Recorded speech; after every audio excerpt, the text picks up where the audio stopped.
So much. Good morning, everyone.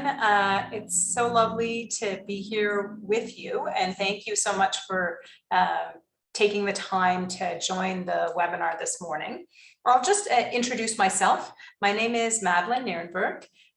My work is with KEYS, which is an organization focused on employment and newcomer services based out of Kingston, Ontario, and also offering services in the surrounding area.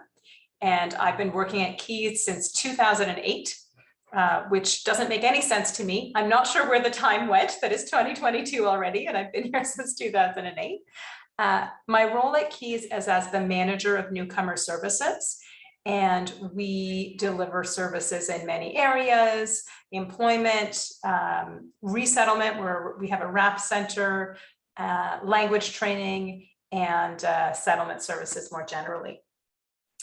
And so my role here is that I had the opportunity to basically be the writer for this course. So most of the content was drafted by me, with the support of a wonderful advisory group and Tarana and others from OCASI. So I'm very familiar with the content of the course and hope that you will become familiar soon and find it useful for your work. My connection to the kind of issue of newcomers and employment is twofold. My background is as a Canadian-born person.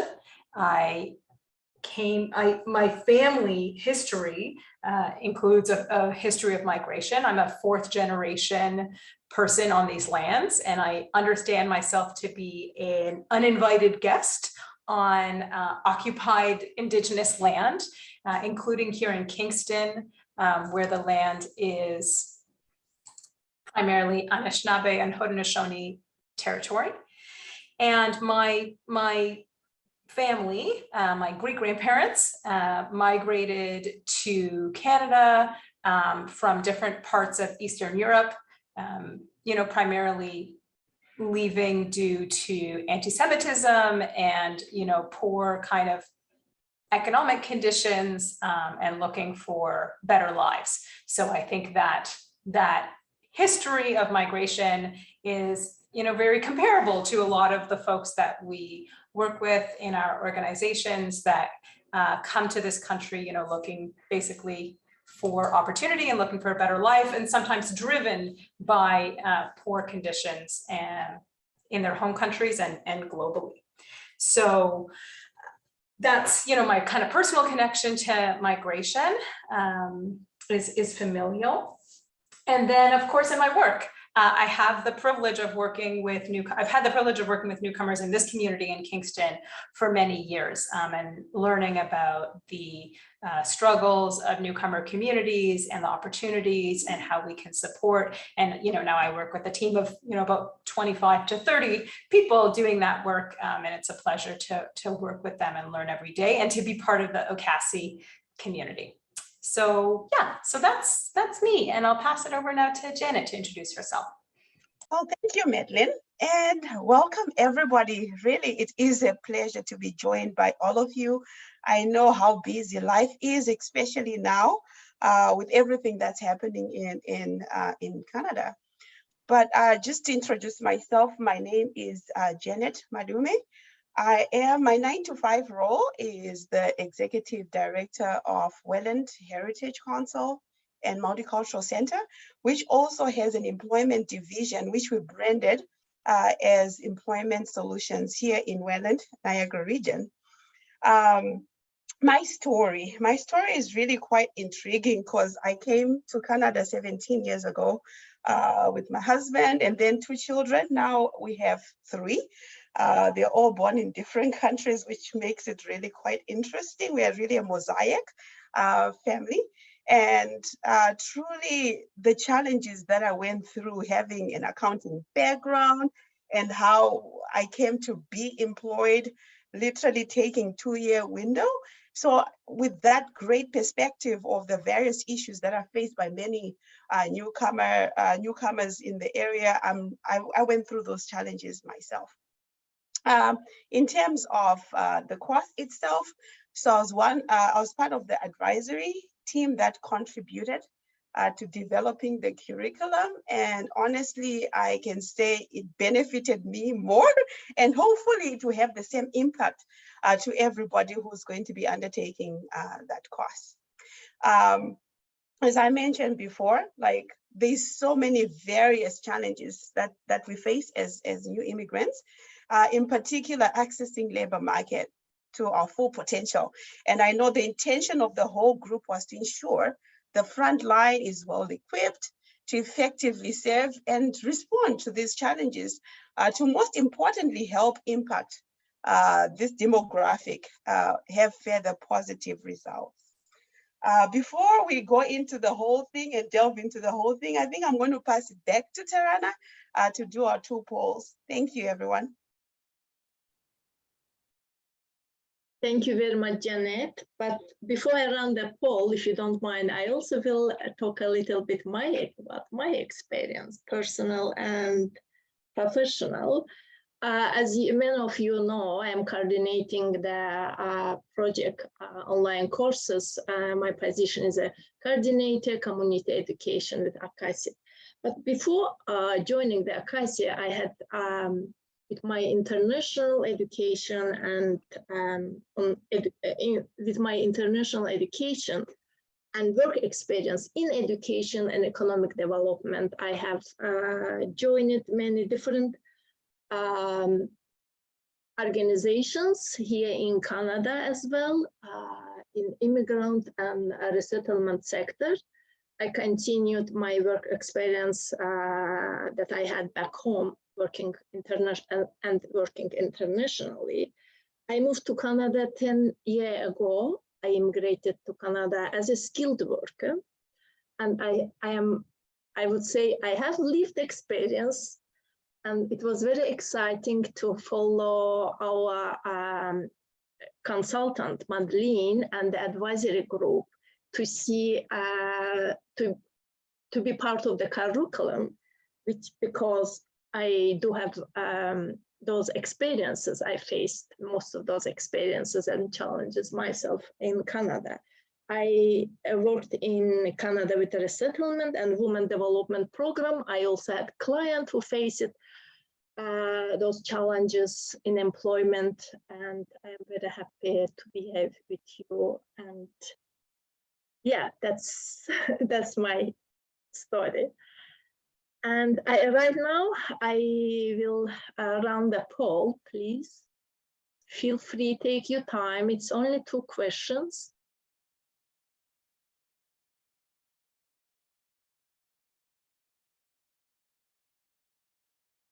You have to scroll down in order to see all the options.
Oh, there's a question in the chat. What is GTA? So GTA is Greater Toronto Area. So if you're in the Toronto region or not. Thanks.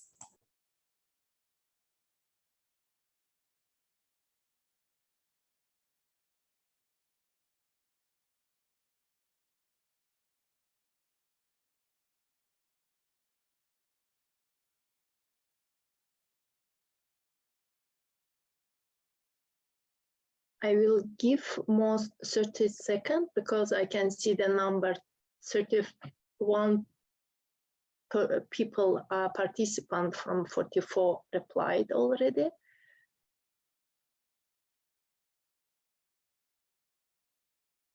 We want to keep the session very interactive, and we will invite your inputs at a certain times during the session. You know that you have a lot of experience to contribute. Please feel free to unmute yourself whenever relevant to the session, and or put on chat room.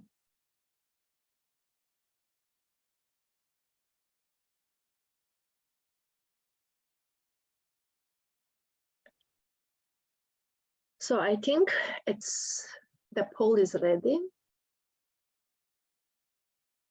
and I'm going to end it.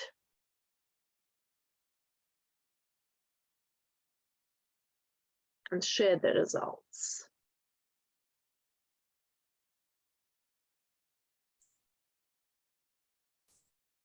Thank you so much, Tarana. And thank you to everyone who filled out the poll. The course that we developed is targeted primarily for folks that are working in direct service to newcomers. And I see almost everybody in this webinar is working directly with newcomers, so that's a really good fit. Some of you working on employment issues specifically, some of you working on other issues, many of you in GTA, and some of you, like me and Janet, outside of the GTA. We know that Toronto is a huge center for migrants of all backgrounds, and so much work in this area is done in Toronto, but also in other parts of the province. Now, that was just to give us a sense of, who's in the room from a kind of professional perspective. Now, the second question, I know we asked some personal questions, and thank you for your willingness to share on that front. And the questions that we asked you are really reflective of the types of issues that we tried to deal with in the course. And we know, for example, that employment is not an issue that can stand on its own. It's not an issue that just exists in a vacuum. Employment is related to a whole person who might have a family, who has a background, who has an identity. And all of those things impact their experience, and their experience really impacts all of those things. So when we deal with issues of employment, we are trying to take a kind of holistic perspective.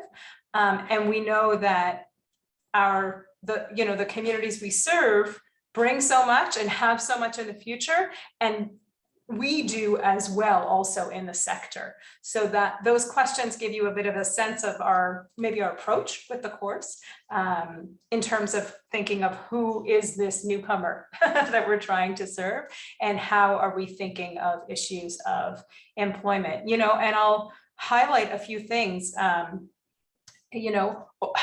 of you that answered the poll are internationally trained. Vast majority, came to Canada at some point as a migrant. Over a third racialized, Black or Indigenous or a person of color. Again, the majority of you are working outside of your field of training and education, big issue that we address. And almost a third have had some experience with workplace issues, including discrimination and mistreatment, which again, big issues that we try to tackle in this course. And then the last one I'll just flag is almost half of you said that work is an important part of your identity or self-conception. So that really speaks to the role of employment in our lives. And again, that's something we touched on in the course. So yeah, I just noticed, I'll bring your attention to the chat, yeah, there are some, for sure, the poll, there's an interesting comment from Lily about the limitations of this poll, and I agree. It was just to give a bit of a sense, but we could be going much deeper in many of these areas. So I'm going to stop sharing. Is it okay if I stop sharing, Janet and Tarana? Okay, I'm going to stop sharing now. And the next part of the webinar, we're going to get into a bit of a discussion on some key topics before we get to kind of more specific information about the course. And like Tarana said, we'll be inviting your input. We know that many of you have lots of valuable and interesting experiences to share. So we look forward to hearing from you. And we're going to kind of cover two main topics. And so I'll hand it back to Janet to introduce the first topic.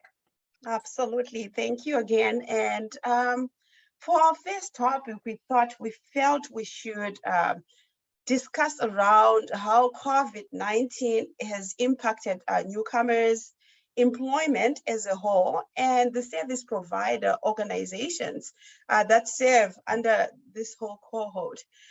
For myself, my experience with the COVID-19 outbreak, I really noticed the rapid change with the labor market, which of course triggered one of the worst job crises across the world, not just in Canada, potentially increasing poverty and widening inequalities like Madeline was talking about, particularly for newcomers. And subsequently to that, if we don't have these dissimilarities not addressed, there's going to be a huge potential social crisis, we feel. The pandemic, of course, reflected an unequal impact on immigrants. And a prime example I wanted to give for this was the vast majority of newcomers were overrepresented in jobs that could not be done remotely, therefore exposing them to a higher risk of infection or job loss when the pandemic began. I'm sure most people could agree with me in that regard. Many of those employed in these at risk and low paid jobs were frontline workers who continue to work in their physical workplace and in contact with other people throughout the pandemic to ensure essential goods and services were delivered. Further, I feel the group suffered substantial losses in employment, and not just employment, but also income. And today we can say it's still not fully recovered. I think it is crucial that we all reconstruct, or maybe I would say it's crucial for us to reconstruct a better and more resilient labor force or labor market for the marginalized. With our experience as an employment service provider here in Welland, I'm really from a small, mid-sized community. And honestly, we have been hugely impacted in terms of employment itself, because we also had to undergo the Employment Ontario transformation. And employment services, I realize now they're more streamlined. They're all about outcome focus. And I feel that integrating that delivery of those employment services will ensure improved outcomes. I do understand that for the underserved population. And I know it will create many economic opportunities. At least that's our hope, especially if these are correlated with settlement services, benefit the racialized minorities who continue to lag behind non-racialized workers. So I think I want to hear back from Madeline, from Tarana. How do you feel about that? Do you have any more points to add to this conversation? Yeah, thanks, Janet. I think, COVID is not over, and we continue to see the long-term impacts of the issues that you're talking about, and they also, are based on what was happening before the pandemic, which, there's difference and change, and there's also continuity in many of these issues. I think one of the other things that, I know you spoke about when we were planning the webinar a little bit was the impact of COVID-19 also on the work we do, and how, because there's the two components, right? There's the newcomers, they're in communities, racialized workers, and the impact. And then there's all of us trying to do what we can to improve things for our communities, and especially for migrants in our communities. And COVID made some challenges, many challenges for us in that regard too, again, that I think we're still recovering from in a lot of way, or trying to work out. I don't know, if you wanted to add to that a little bit from your perspective. Absolutely. I feel like from my own experience, it's the lack of, when you're a newcomer, arriving in a new place and then add a pandemic to the top, on top of it. I feel there was a lot of a lack of social and professional networks, which in the past had a little bit of leeway, but during COVID, most of the places were now shut down. And I felt like we're letting our newcomer populace down, especially in obtaining that relevant, sustainable work. Most of them, of course, they're coming, they're overqualified. Some have challenges with the language itself, either French or English. There's so much that that is presented to a newcomer, and I just feel there's relevancy in digging deeper into this conversation, even through the course, as we go through those courses. Terana, anything to add? Sorry, no, please. I'm fine. That's okay. Thank you so much. And I think at this time, I'm going to pass it on to Madeline to move on to the second topic. And if anybody, like we alluded to, if anybody wants to add on to the topics, make comments, have questions, please feel free to add those to the chat. We'll definitely have an open discussion on them. Thank you again. Yeah, thank you. So sort of what I wanted to touch on is kind of this current moment, because we were, you know, there's been so much change, and though COVID is not over, we're at a very different phase of the pandemic, you know, from a health perspective, from a public health perspective to a certain extent, but definitely from a social, political, and economic perspective. Things have really shifted significantly. And one of the big issues that is impacting our communities is labor shortage.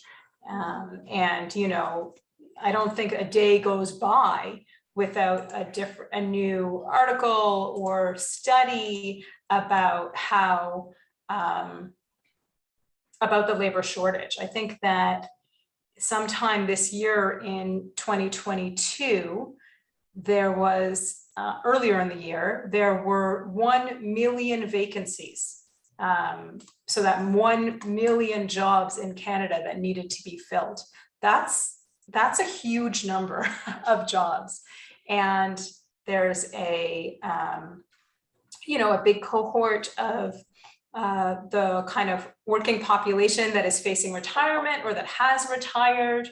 There have been, due to the pandemic, there were many deaths in, you know, though amongst those who are kind of would otherwise be working.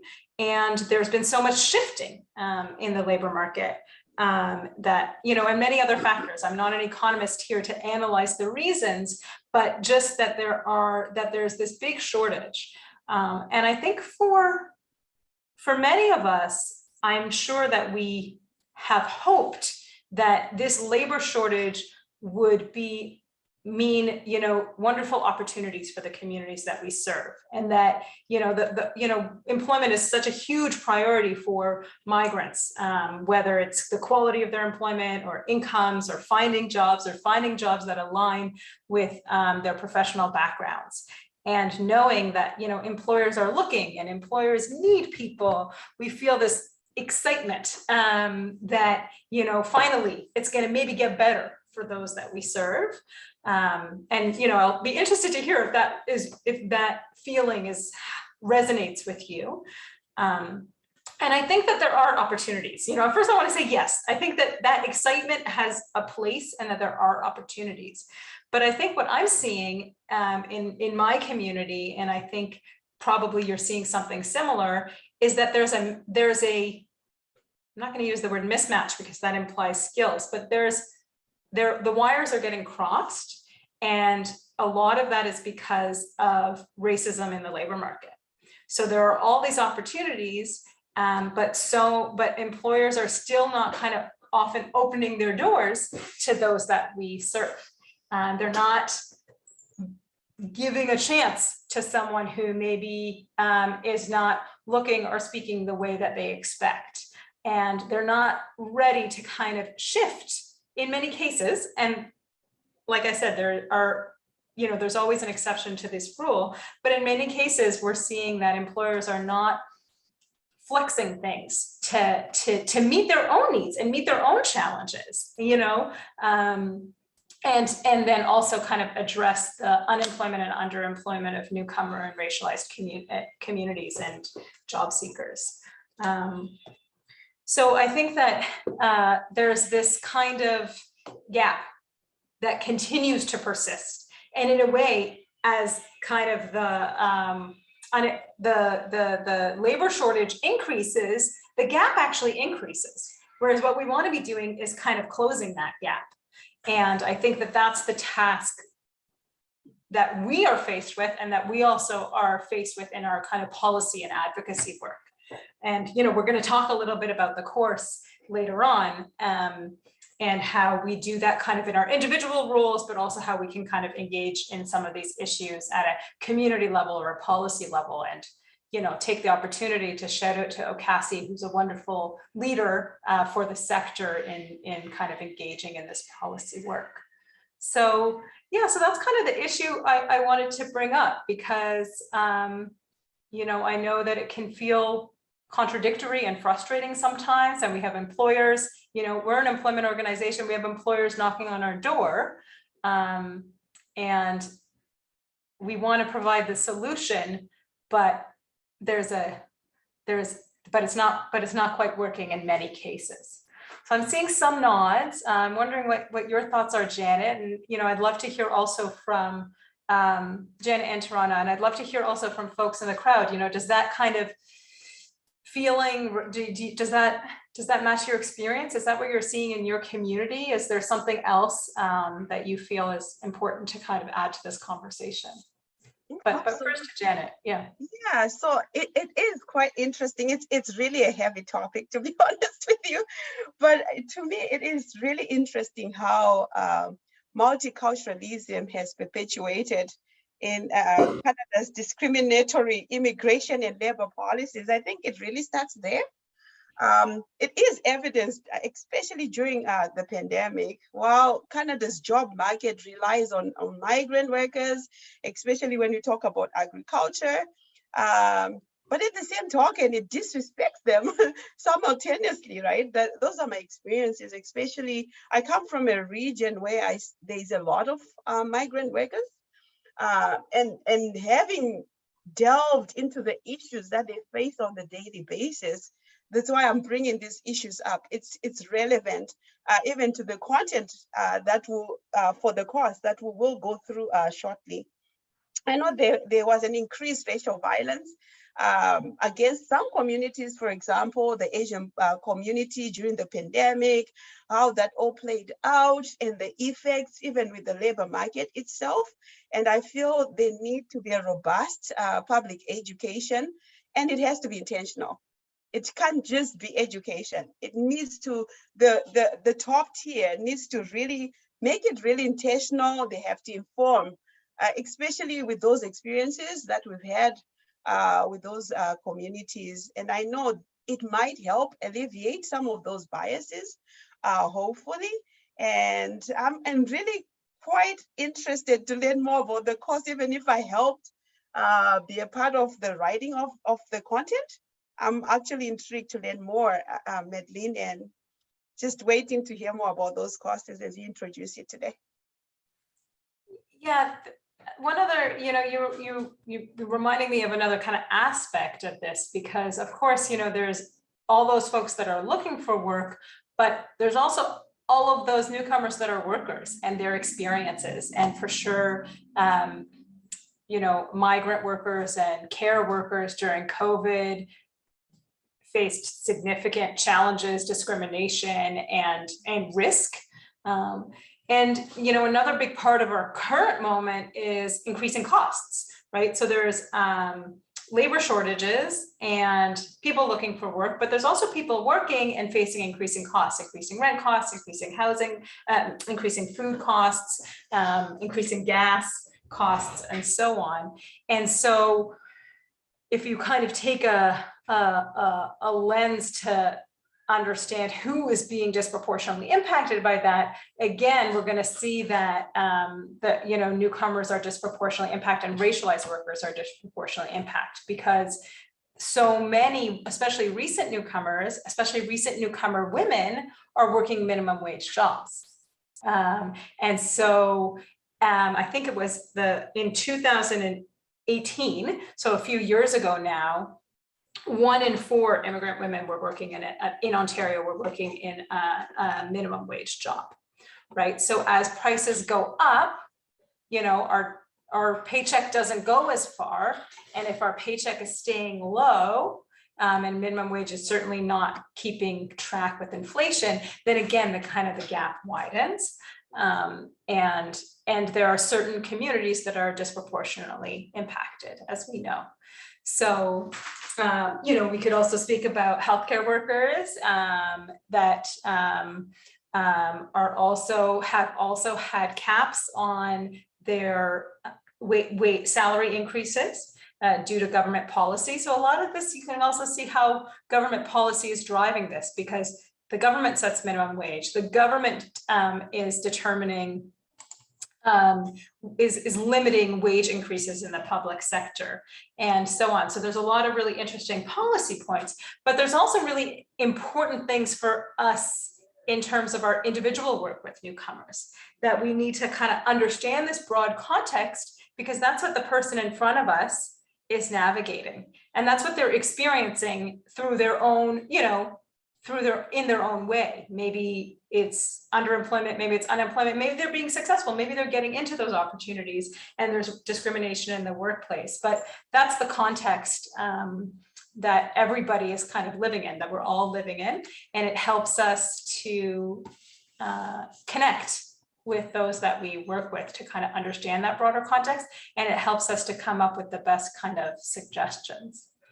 So yeah, what do folks think about these topics, the impact of COVID-19 on employment and newcomers, and this issue of the kind of the labor shortage, but also of sort of systemic discrimination that is impeding newcomers access, and especially racialized newcomers access to meaningful and well remunerated employment. Is this what you're seeing in your communities?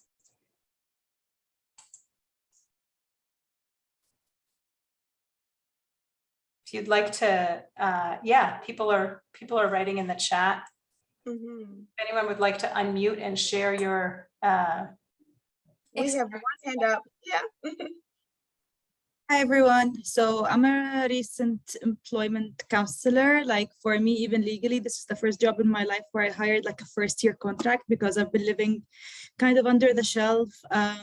So with some of my clients, those who have arrived very recently, one common issue I'm finding is that they're going straight to cash work, because either delays for SIN number or language issues, they really cannot wait. So there is this emphasis on survival jobs, like they can't wait till their English is good enough to be hired. They have to feed their families very early on, and that really puts them in very precarious positions. And that's been like the main challenge I've been facing, because I don't want to push them towards precarious jobs, but at the same time their reality dictates something very different. And that's the main ethical dilemma I've been kind of dealing with, even like with, again, COVID-19 impacts, the delay in getting any type of paperwork to kind of make job applications easier, access to services easier, and all of that. Like even for me, I got here in the pandemic in April of 2020, I didn't get my PR until almost 2021. So even that, and what type of issues it can ensue. So it's nothing that I've sensed it with a couple of clients, but I feel like just the whole bureaucratic way of Canada, I'm realizing it's another baggage, let alone trying to push for any type of change. So yeah, that's basically it.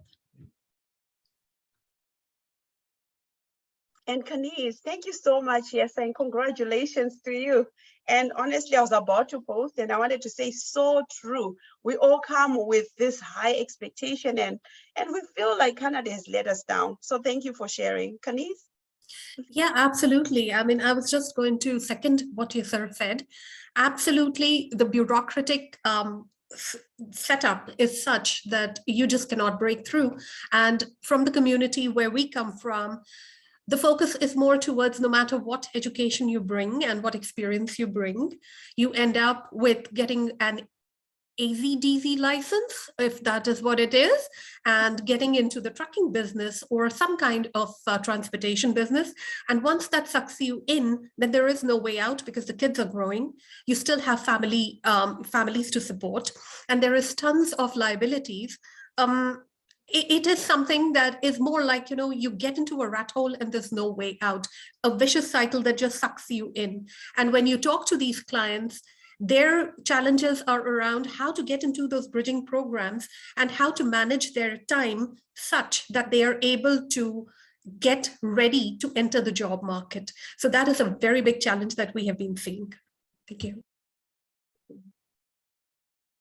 Thanks. Thank you, Kaniz. Yeah, I think that those are really good points. And you mentioned also about even getting into the programs to support, right? And sometimes we see that there are systems in, like other non-employment related systems in place that those we serve are participating in that then make it even harder for them. So, you know, for example, you know, it's different in different communities, but many of those we serve access a childcare subsidy to send their kids to daycare. And then maybe that system could be punitive in a way. So if somebody works a shift job and they don't, you know, they're not in control of their shifts, in order to enroll their kid in daycare, they need to enroll the child full-time. That's, you know, that's the option that the daycare gives. But then the subsidy will only be provided when that person is working during the day. So they need to enroll the child full-time from the daycare's perspective, but the childcare subsidy will only apply. And I think in different communities it works differently, but that's often how it has been in our community. And so I'm mentioning this because people were talking about these sort of bureaucratic systems that impede people's success. And this is just another example of one that we've been seeing.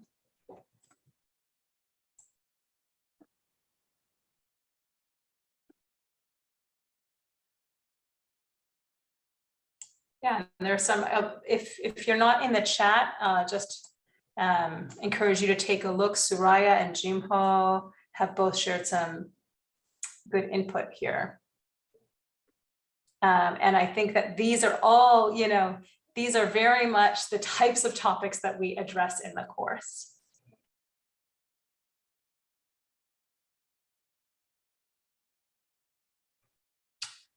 I'm wondering if anyone, you know, I don't know if it's too soon to jump to this question, but I'm wondering, you know, we're talking about all the really significant systemic challenges or beyond challenges. I mean, barriers, oppression that those that we're working with are facing.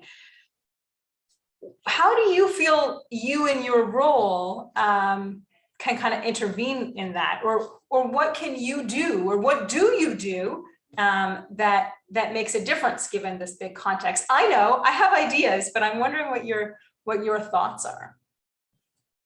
What does that mean for you and your work? How do you incorporate that?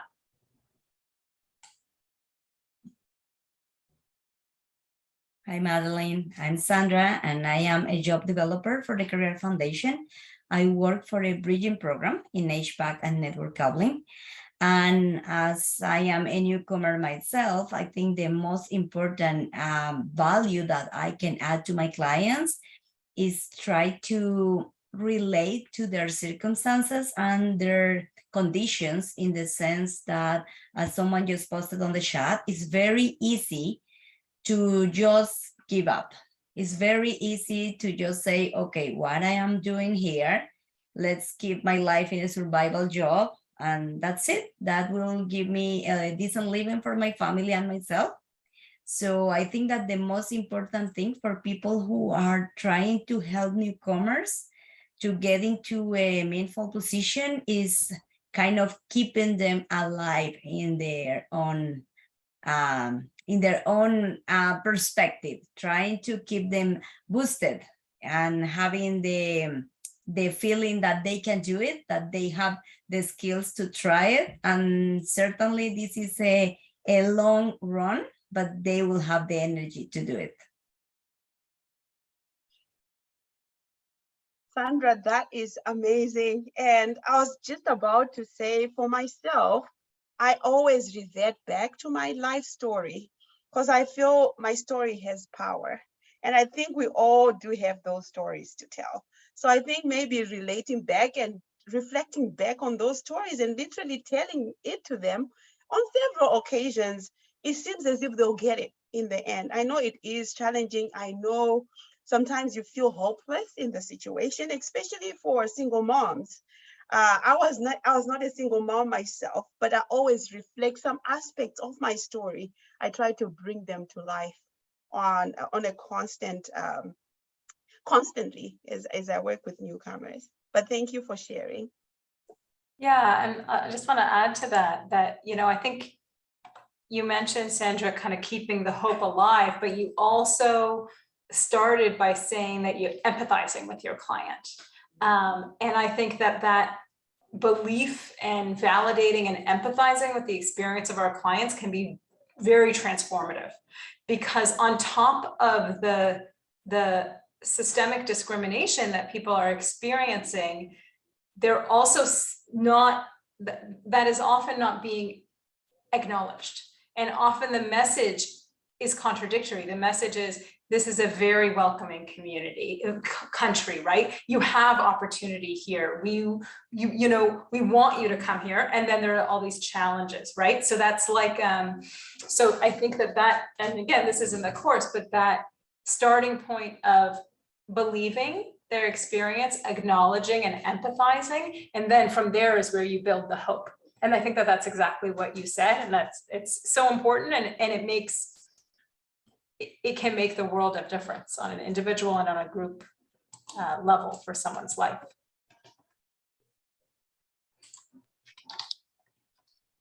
Okay, I'm Marlene, Marlene Miranda, Program Coordinator of LATI, Quinte Immigration Services.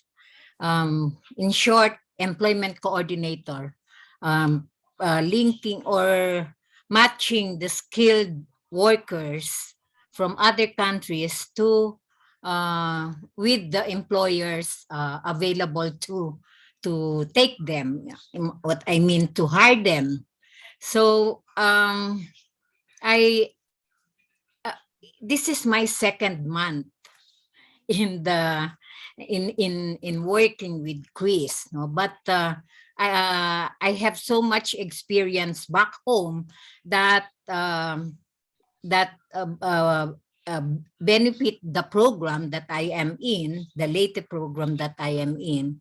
So with these experiences, I am able to assist the clients in their needs. But in the process, I've encountered a lot of challenges, like for instance, the language barrier.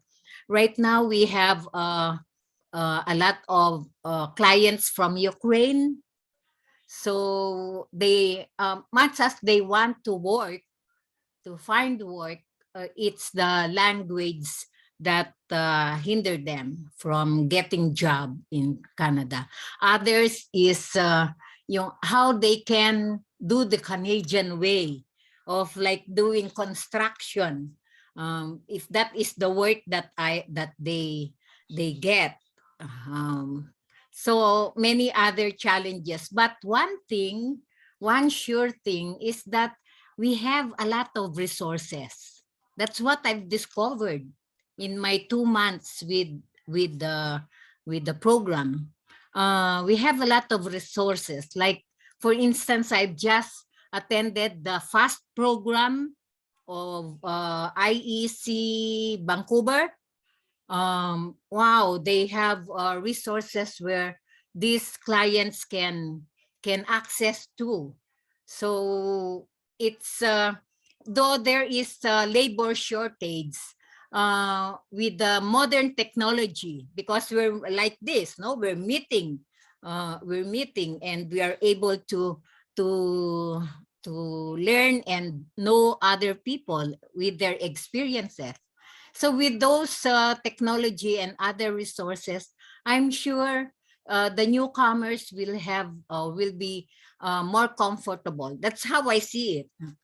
be more comfortable in really settling down here in Canada. Thank you for listening. Thank you.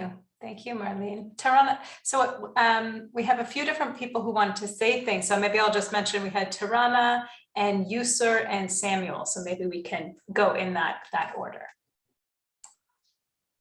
I just wanted also to mention the notes that Samuel put on the chat room regarding the how the differences and different intersection are based on the impacting the clients progressing.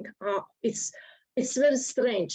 I came 10 years ago, but it's the experience of the newcomer exactly the same. It seems nothing improving a lot.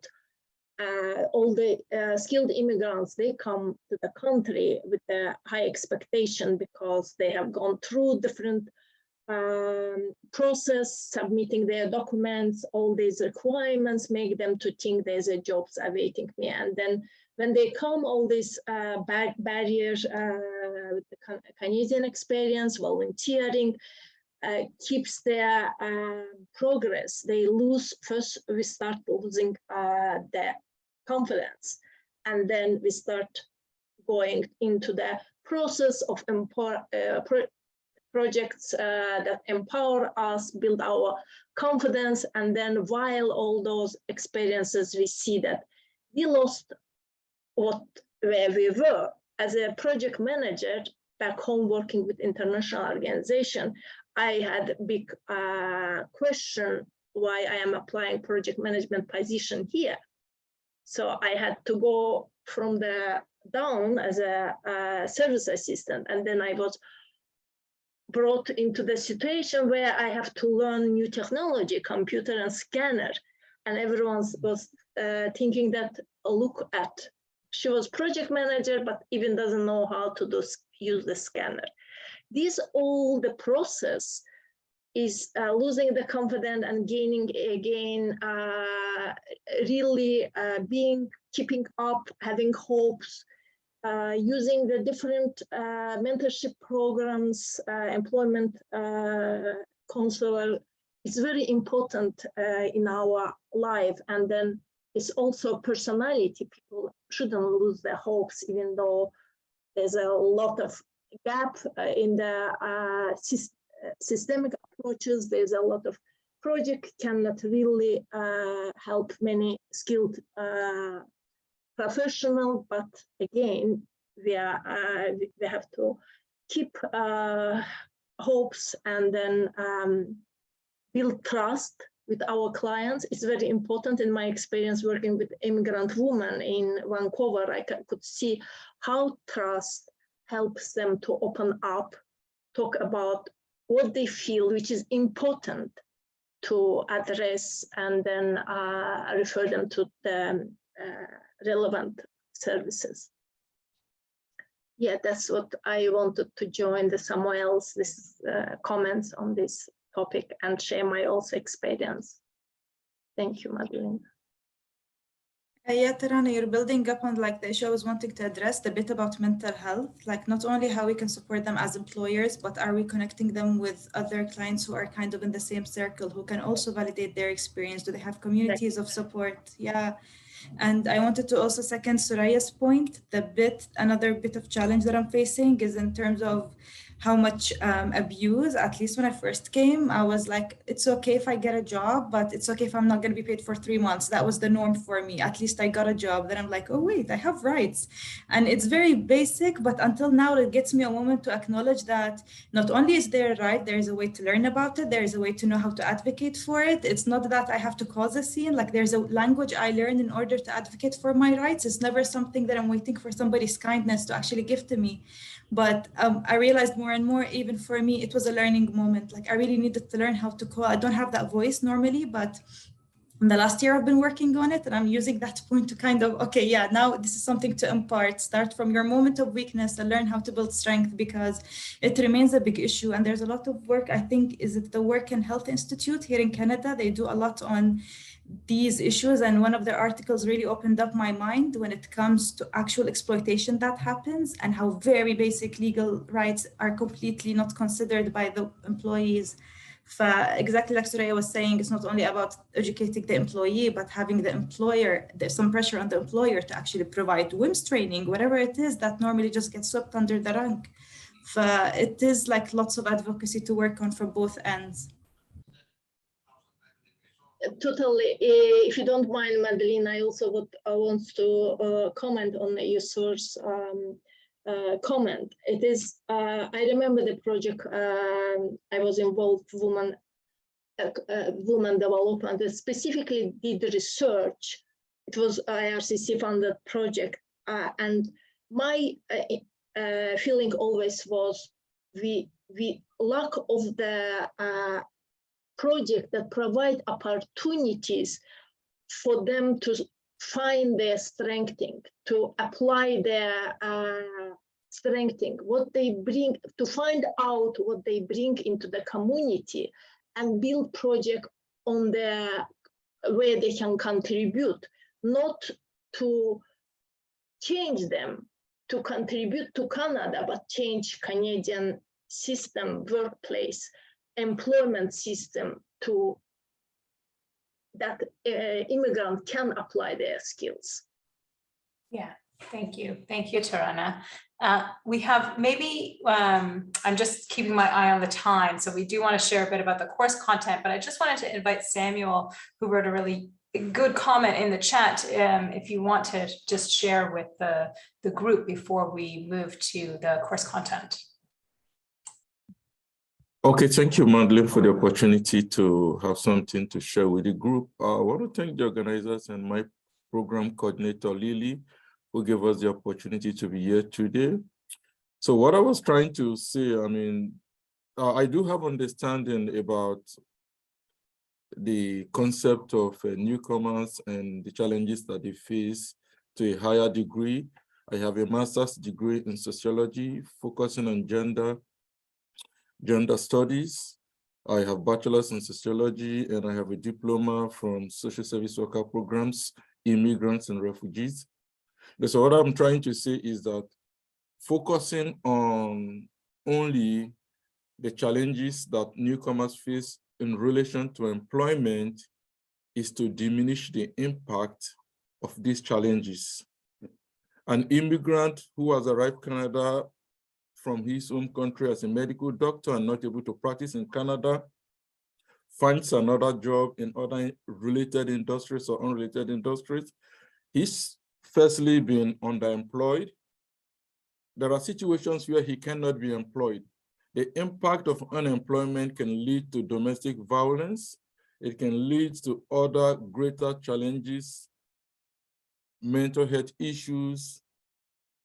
People who want to go to school, they cannot study until they become permanent resident as domestic students, paying higher wages in order to be able to level up or measure up with their Canadian counterparts. And all of the impacts that newcomers face in Canada are diminished not by the fact that Canadians don't think it's necessary to think into it, but they have no idea.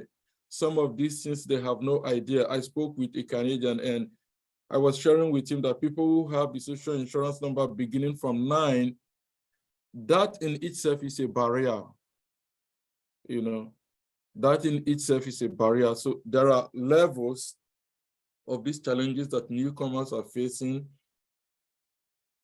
Depending on the individual, you might be qualified, but you have issues of accent.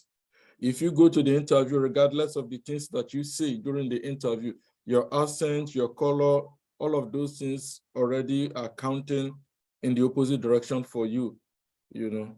But how do we get out of these conversations?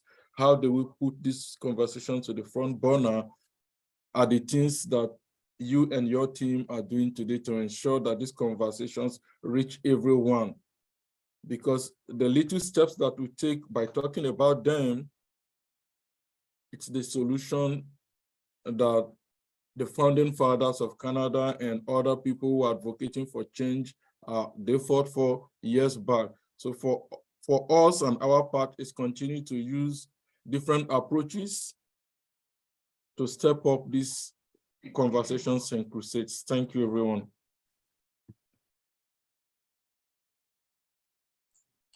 Thank you, Samuel, and thank you, everyone. We've been having a very rich discussion, and I feel a little bad to cut it off, but I think that there are many complex and interrelated issues when we're talking about newcomers and employment, and I hope you'll find that we delve into many of them in the course, and for sure, you know, there's a lot of work that we do directly with newcomers, and there are also real needs to do work at other levels.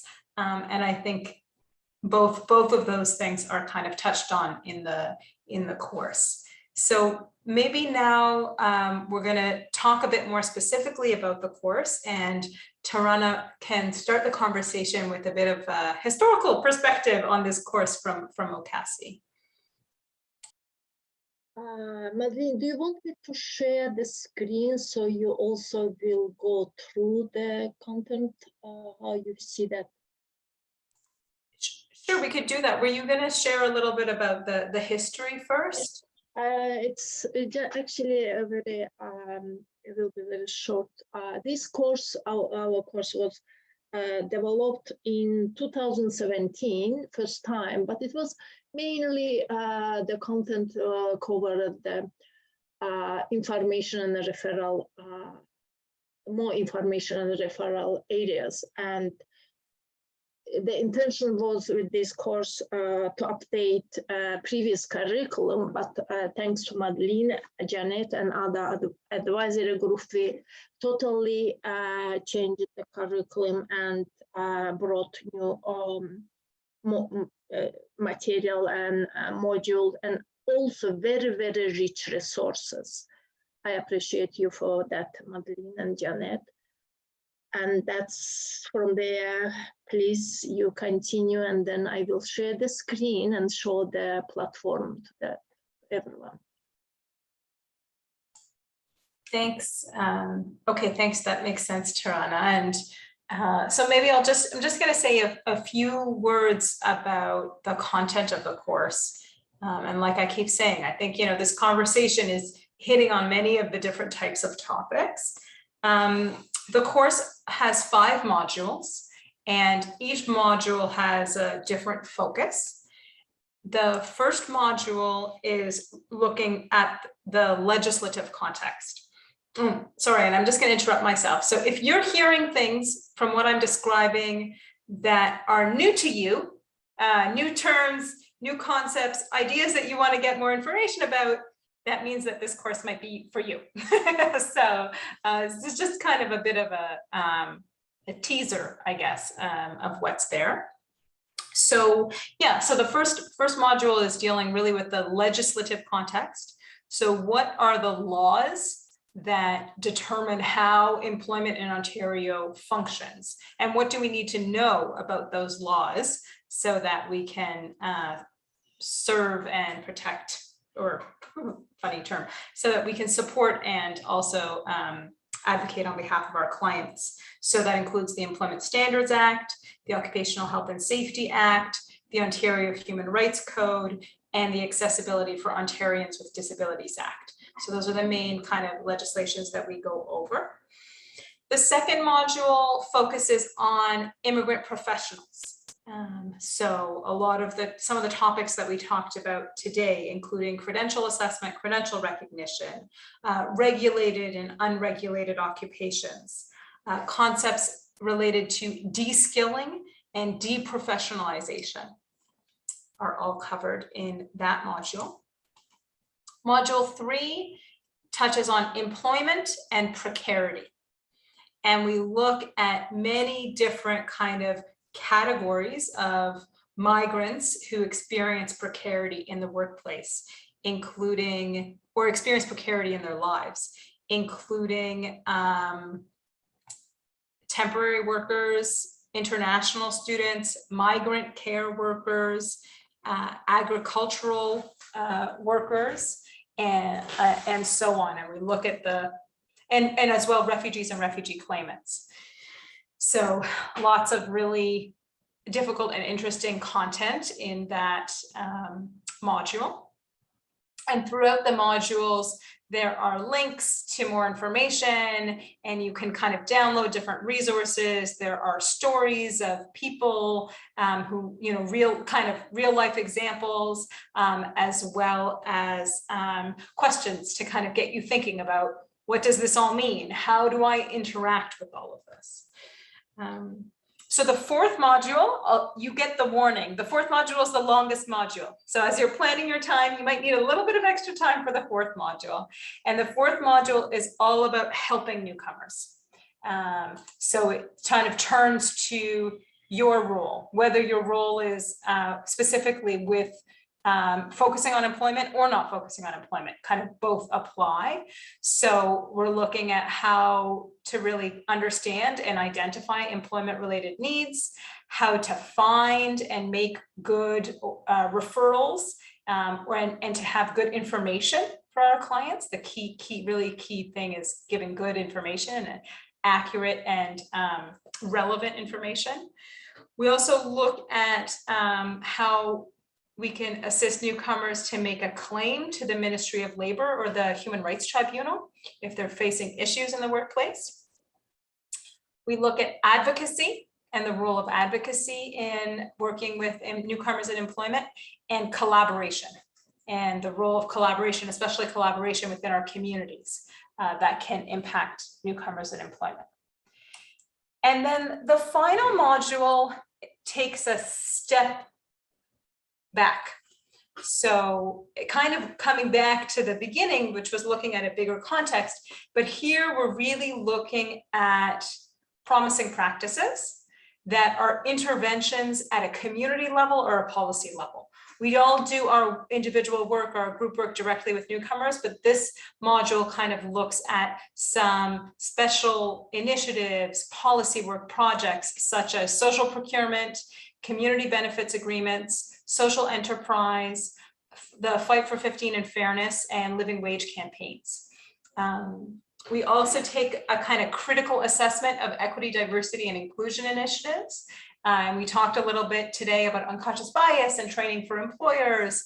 And, you know, we know that EDI work has, you know, gained a lot of momentum. So the course is kind of encouraging you to think through how EDI initiatives impact newcomers and racialized workers' experiences.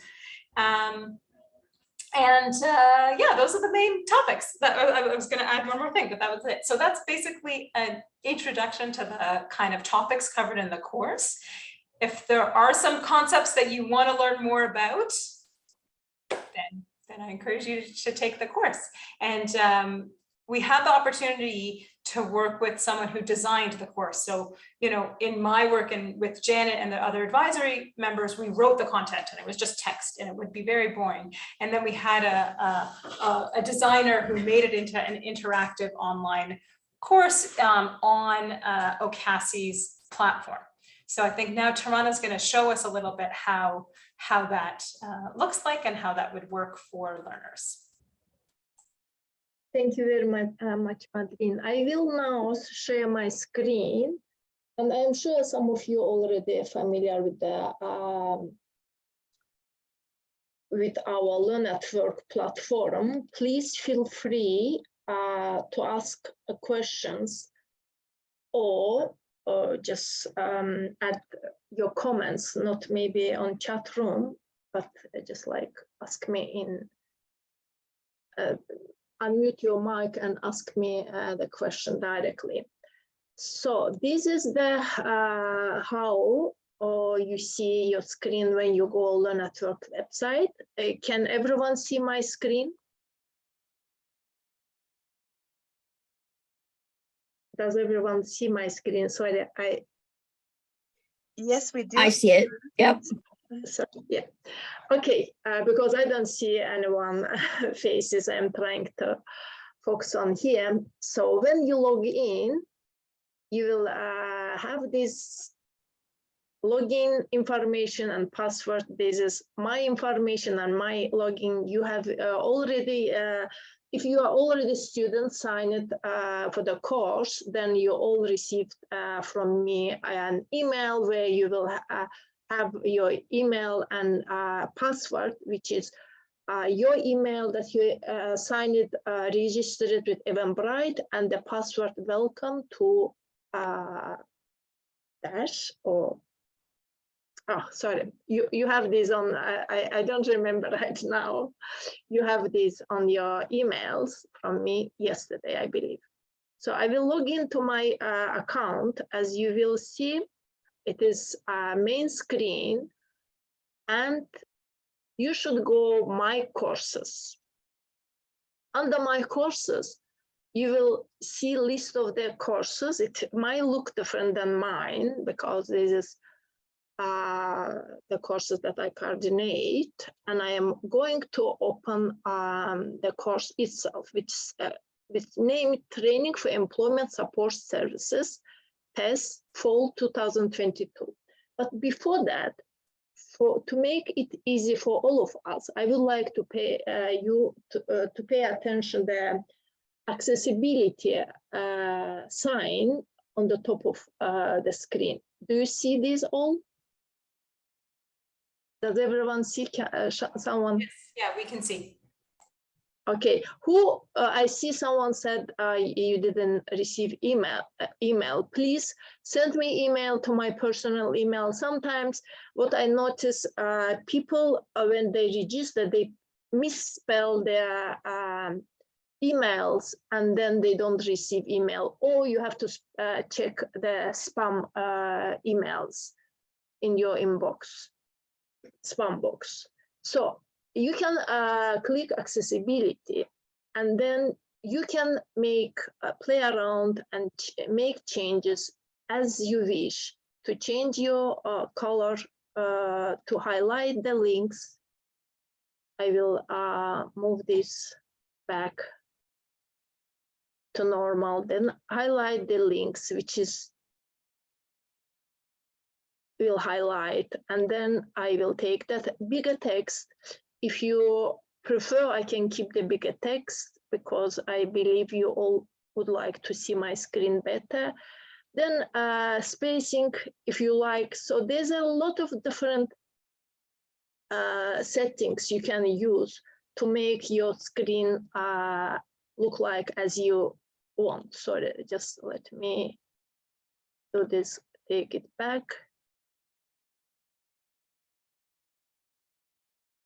Okay. I will also, okay. So this is now, I am opening the course itself.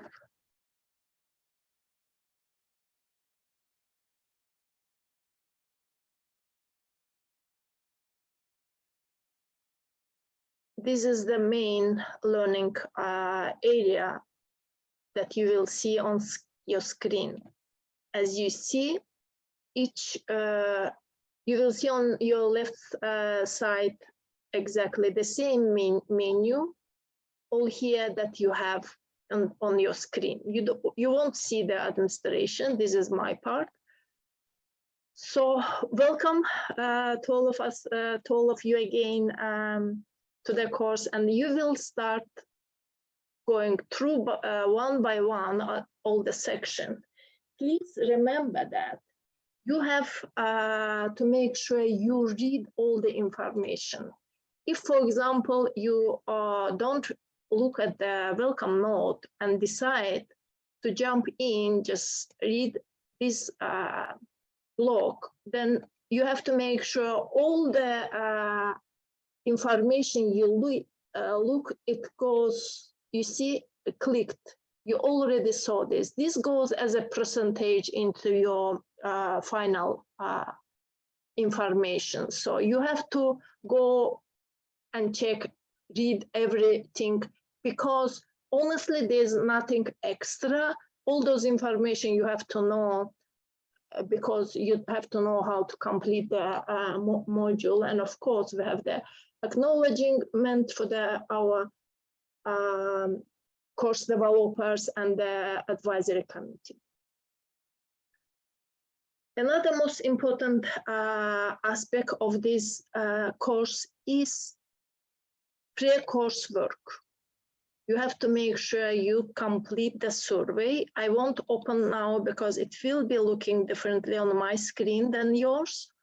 So you will see different screen and the questions.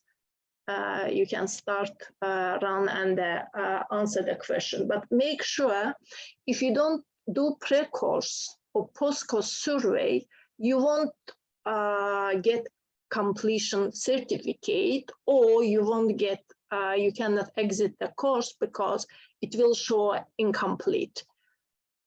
The same in the modules. Each module, as Madeline already explained, has different topics, and you have interactive activity, which is, I will show you a little bit where you start your learning.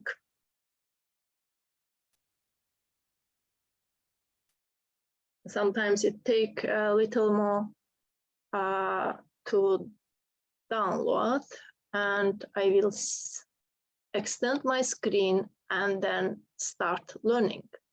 This is how all course designed.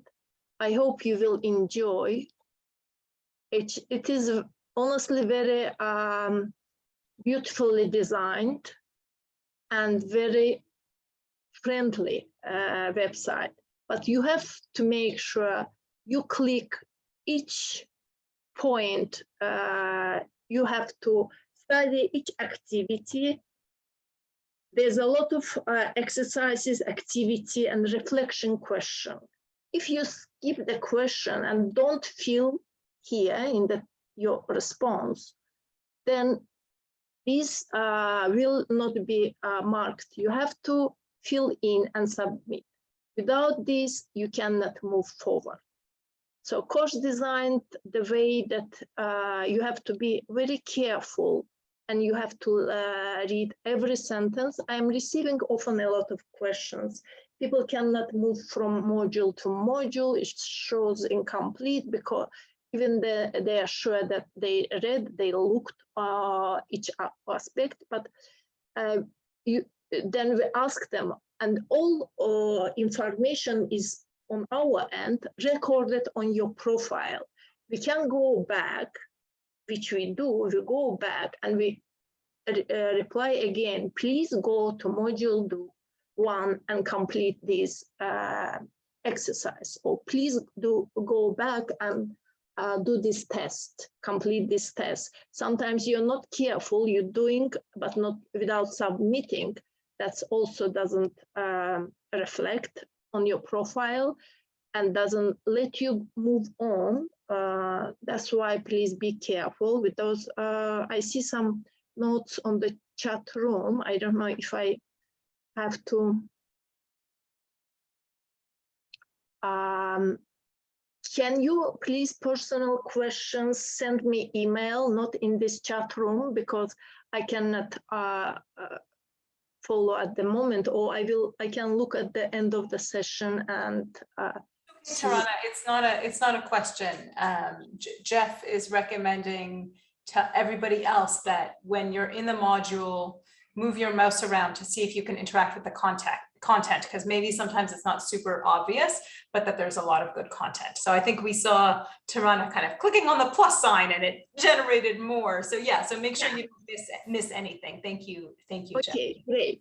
Thank you very much, Jeff.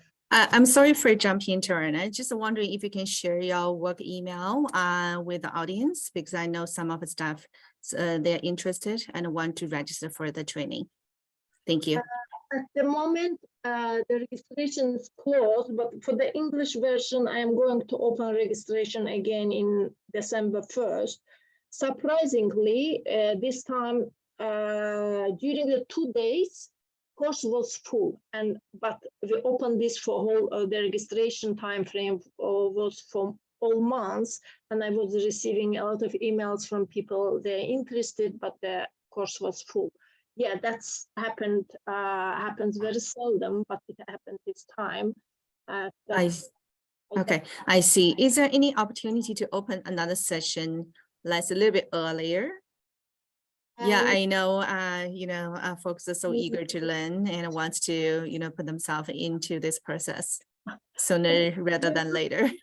I will look into that option, but because of the French version, we are going also to launch soon the French version of the same course. Right now it is on adaptation and design process.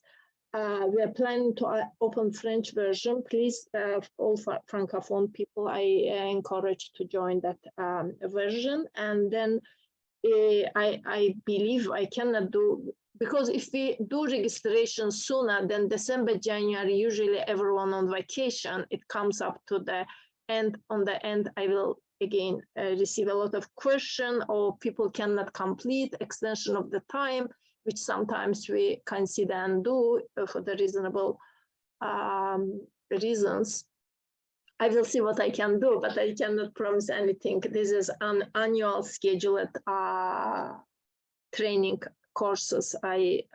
It's hard for me to change. Okay, thank you so much. Appreciate that.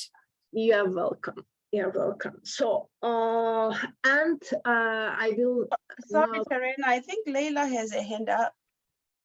Oh, sorry. Yeah, I just wanted to ask for the French version. I don't know if you've got the link yet or not. So I work for a Francophone organization, OASIS, Centre des Femmes, and I would love perhaps for some of my colleagues to be able to do the French version. So if you could send the link, please. Many thanks. Yes, for sure. I am going to, would you mind to email me? I will save your email and send you the registration link. It's kind of where I'm planning to do it by mid-September or 1st October. Registration will be open on 1st October. Sure. Thank you, Torana. I will do that right now. Thank you. You're welcome. Yeah, please feel free emailing me, and my email, I believe you all have, or Madeline, I can put on the chat room on the end of the session. I mean, after I finish the presentation. So another thing I would ask you, I will take you back now to the main page. As you see, each module has interactive activity, just right now I showed you, and then PDF format. This is, please feel free, this I prepared for you to take on with you. Feel free to download and take with you, but make sure you do this end of the each module, because until you do interactive module, you won't have access to this. Right now, you see both on my screen, but you won't be able to access PDF format until you do interactive activity and all exercises, a reflection question. And each time, I believe you have to download them on time, because if you move on to a module 2, 3, then you won't be able to come back. You have to do everything on time. And then I also wanted to take you back to, let me refresh. Yes, welcome and orientation, and also show you the opportunity we created for you. It is specifically for the group participant. We call National Community of Practice. This is probably some of you familiar settlement network website, where we created a group on the training of employment support services. This is only course participant to join and have discussion forums.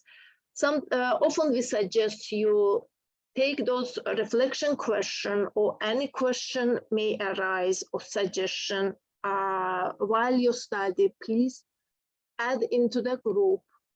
As a discussion, you can add the events that you organize in your community, in your organization, to share among all members, and share the learning. That's space for you, and you will see here the web. I put the website. You can click, and you can. It will directly. It will take you there. Training for Employment Support Services. You just click join. I will receive email, and then I will accept you into the group.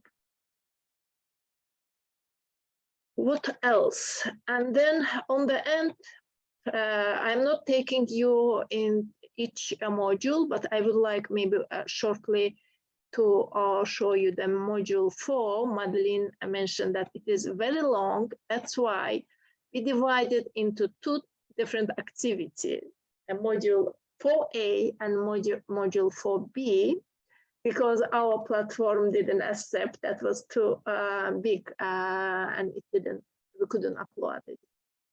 And of course, the PDF format also related for those activities. I don't know if you need if you have any questions so far.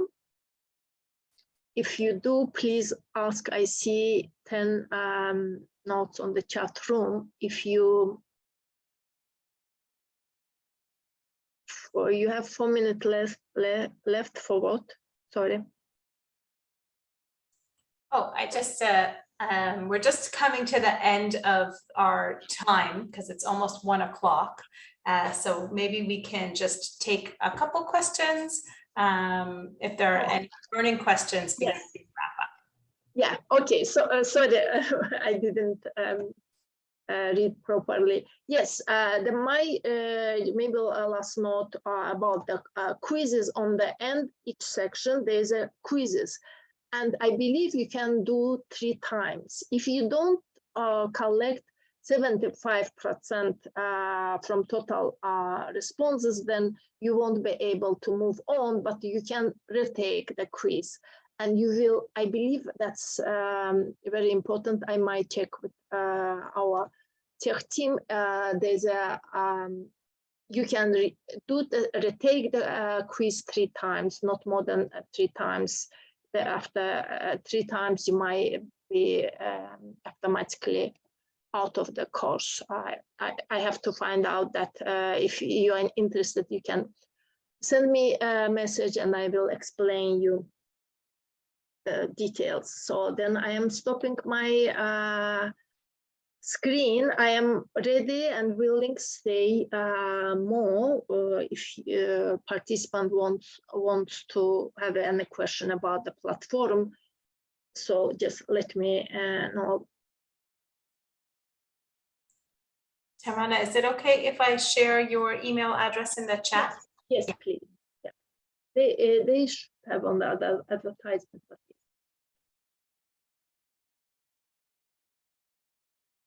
Are there any other questions before we wrap up? We have just a couple minutes left.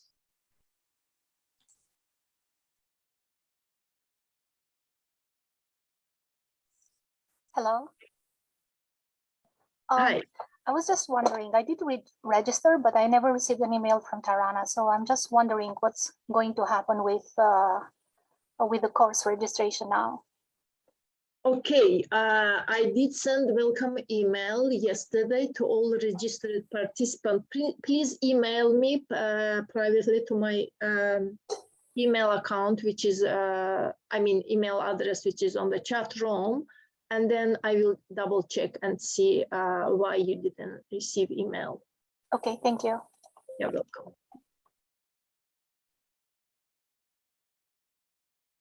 So I think everyone is quiet. It means everyone is content and happy. Hi, Tarana. Hi. I'm so sorry to interrupt you. I'm just having this question. If the course is free? Yes, it is free. Okay, thank you. It is free to service providers, and I can assure you we have about already 100 people enrolled, and all of them are service providers. Okay, happy learning. I will stop the recording if you don't mind.